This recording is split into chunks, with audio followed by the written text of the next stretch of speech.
চুলের যত্ন আর স্বাস্থ্য নিয়ে জানতে হলে কিন্তু আজকে পুরো ব্লগটাই আমার সঙ্গে থাকতে হবে। গুড মর্নিং সবাইকে। আজ 21শে জুন শনিবার, এখন বাজে সকাল 5:30।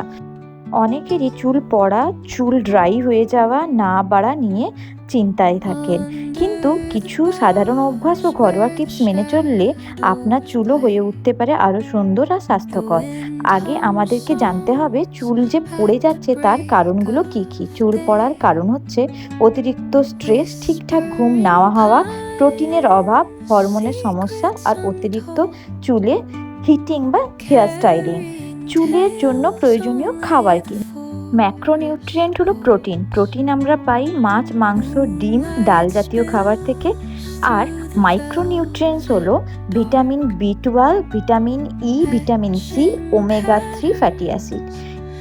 এইসব মাইক্রোনিউট্রিয়েন্টসগুলো আমরা পাই বিভিন্ন ধরনের বাদাম থেকে, আর ওমেগা-3 ফ্যাটি অ্যাসিড পাই হচ্ছে সি ফিশ থেকে বা ফিশ অয়েল থেকে।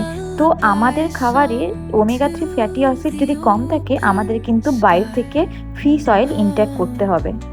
ফিশ অয়েল কিন্তু হার্ট হেলথের জন্য খুব ভালো। আমি এই ফিশ অয়েলটা ইউজ করি। এখন বলি চুলের যত্ন কিভাবে নেব। এক হচ্ছে চুলটাকে আমরা সপ্তাহে 2 থেকে 3 বার গরম তেল দিয়ে হালকাভাবে মাসাজ করব। 2 নম্বর হচ্ছে sulphate paraben free shampoo use করব। শ্যাম্পু কস্টলি হোক, কিন্তু তাতে যেন সালফেট প্যারাবেন না থাকে। 3 নম্বর হচ্ছে চুল শ্যাম্পু করার পরে হয় কন্ডিশনার, না হলে কোনো ভালো ব্র্যান্ডেড সিরাম লাগাবো, যাতে চুলটা না ড্রাই হয়ে যায়, ফ্রিজি হয়ে যায়। 4 নম্বর হচ্ছে চুলকে ড্রাই করার সময় আমরা হেয়ার ড্রায়ার ইউজ করব না। চুলটাকে ঘষে ঘষে না মুছে হালকাভাবে চুলটা মুছে নেব, আর চুলটা একটু ড্রাই হবার পরে গিয়ে চুলটাকে আঁচড়াবো।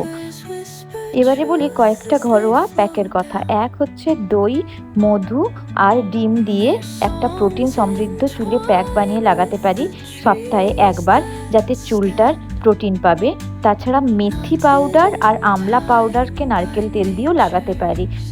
মেথি পাউডার আর আমলা পাউডার কিন্তু চুলের জন্য মহা ঔষধি। আমলা পাউডারে প্রচুর পরিমাণে ভিটামিন সি থাকে, আর মেথিতে থাকে অ্যান্টিঅক্সিডেন্ট, যেগুলো কিন্তু খুশকিকে নষ্ট করে দেয়। কারোর যদি খুশকির সমস্যা হয়েছে, সে কিন্তু মেথি পাউডারকে নারকেল তেল দিয়ে লাগাতে পারে।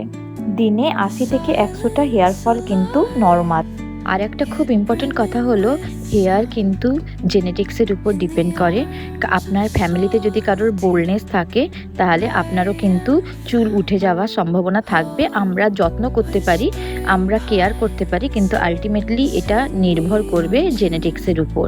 আজকের মতো ব্লগটা এ পর্যন্তই। দেখা হবে পরবর্তীতে অন্য একটি ব্লগে। ততক্ষণের জন্য বাই। আর একটা কথা, আমার ব্লগ যদি আপনাদের ভালো লাগে, ইনফরমেটিভ লাগে, প্লিজ লাইক, কমেন্ট আর শেয়ার করতে ভুলবেন না।